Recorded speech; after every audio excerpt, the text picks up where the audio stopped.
الشيطان الرجيم بسم الله الرحمن الرحيم میں پناہ مانگتی ہوں اللہ کی شیطان مردود سے۔ شروع اللہ کے نام سے جو بڑا مہربان اور نہایت رحم کرنے والا ہے۔ سورج کی قسم اور اس کی روشنی کی، اور چاند کی کہ جب اس کے پیچھے نکلے، اور دن کی کہ جب اسے چمکا دے، اور رات کی کہ جب اسے چھپا لے، اور آسمان کی اور اس ذات کی کہ جس نے اسے بنایا، اور زمین کی اور اس کی جس نے اسے پھیلایا، اور انسان کی اور اس کی جس نے اس کے اعضاء کو برابر کیا، پھر اس کو بدکاری سے بچنے اور پرہیزگاری کرنے کی سمجھ دی کہ جس نے اپنے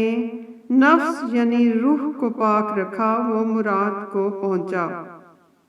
اور جس نے اسے خاک میں ملایا وہ خسارے میں رہا۔ قوم سمود نے اپنی سرکشی کے سبب پیغمبر علیہ السلام کو جھٹلایا۔ جب ان میں سے ایک نہایت بدبخت اٹھا تو خدا کے پیغمبر صالح علیہ السلام نے ان سے کہا کہ خدا کی اونٹنی اور اس کے پانی پینے کی باری میں اعتراض نہ کرنا،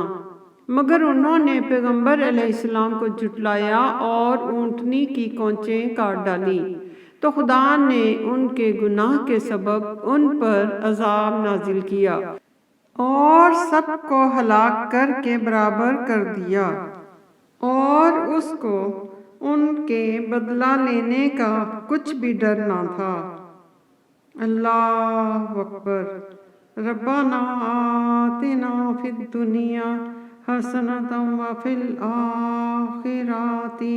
حسنۃ وقنا